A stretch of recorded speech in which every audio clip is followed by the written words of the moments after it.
ଆଚ୍ଛା ଅନାଅ ପିଲାମାନେ ଆଜି ଆମେ କଣ ସରୀସୃପ ଆଉ କୀଟପତଙ୍ଗ ବିଷୟରେ ଆମେ ଜାଣିବା। ଏମାନଙ୍କୁ କଣ କୁହାଯାଏ? ସରୀସୃପ ଆଉ କୀଟପତଙ୍ଗ ନାକି? କୀଟ ମାନଙ୍କର କଣ ଏମାନଙ୍କୁ କଣ କୁହାଯାଏ? କୀଟପତଙ୍ଗ। ଏମାନଙ୍କୁ କଣ କୁହାଯାଏ? ସରୀସୃପ। ସରୀସୃପ ମାନେ କଣ?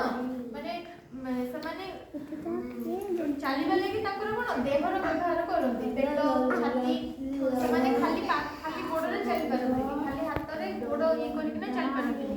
ସେମାନଙ୍କ ପାଇଁକା ପେଟରେ ସେମାନେ କଣ ଘୋଷାରି ହେଇକିନା ଚାଲନ୍ତି ହେଲା। ଆଉ କୀଟପତଙ୍ଗ ଏମାନଙ୍କୁ କୀଟପତଙ୍ଗ କୁହାଯାଏ ନାକି? ଏଇଟା କଣ କୁହ?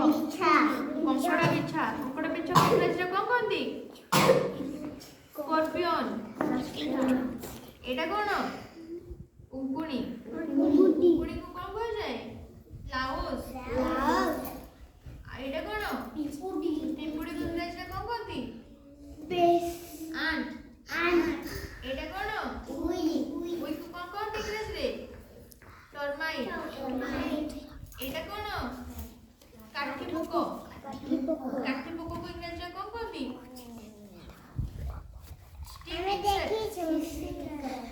ଏଇଟାକୁ କଣ କହନ୍ତି? ଝିଣ୍ଟିକା। ଝିଣ୍ଟିକାକୁ ଇଂରାଜୀରେ କଣ କହନ୍ତି? ଗ୍ରାସ ସୁପର। ଏଇଟା କଣ? କଙ୍କି। କଙ୍କିକୁ କଣ କୁହାଯାଏ ଇଂରାଜୀରେ? Dragon fly. ଏଇଟା କଣ? ବୁଢିଆଣୀ। ବୁଢିଆଣୀକୁ ଇଂରାଜୀରେ କଣ କହନ୍ତି? ସ୍ପାଇଡର। ଏଇଟା କଣ? ଗୋବର ପୋକ। ଇଂରାଜୀରେ କଣ କହନ୍ତି?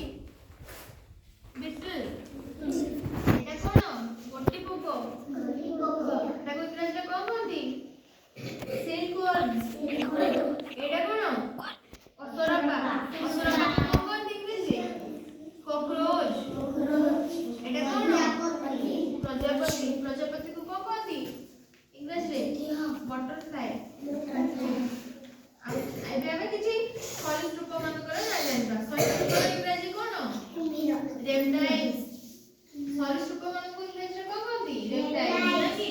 କିଛି ରେପ୍ଟାଇଲ୍ସଙ୍କ ନାଁ ଜାଣିବା। ଯୋଉମାନେ କି ଆମେ କଣ ସେମାନଙ୍କର ଯିବା ଆସିବା ଲାଗି ସେମାନଙ୍କର ଛାତିକୁ ବ୍ୟବହାର କରନ୍ତି ନାକି? ଗୋଡ ହାତ ସାଙ୍ଗରେ ସେମାନେ କଣ ଛାତିକୁ ବ୍ୟବହାର ମଧ୍ୟ କରନ୍ତି ହେଲା। ଏଇଟା କଣ? କୁମ୍ଭୀର। କୁମ୍ଭୀରକୁ ଇଂରାଜୀରେ କଣ କହନ୍ତି? କ୍ରୋକୋଡାଇଲ। ଏଇଟା କଣ? ଝିଟିପିଟି। ଝିଟିପିଟିକୁ ଇଂଲିଶରେ କଣ କହନ୍ତି? ଲିଜାର୍ଡ। ଏଇଟା କଣ? ଏଇଟା ସେଣ୍ଟିପିଡ। ସେଣ୍ଟିପିଡକୁ କଣ କହନ୍ତି? ବିଛା। ଏଇଟା କଣ? ଗେଣ୍ଡା। ଗେଣ୍ଡାକୁ ଇଂଲିଶରେ କଣ କହନ୍ତି? ସ୍ନେଲ। ଏଇଟା କଣ? ଚପେଇ ନେଉଳ। ଏଟାକୁ କଣ କହନ୍ତି ଇଂଲିଶରେ? Snake eyed Lizaad. ଏଇଟା କଣ? ଏଣ୍ଡୁଅ। ଏଣ୍ଡୁଅକୁ ଇଂଲିଶରେ କଣ କହନ୍ତି? Garden Lizaad.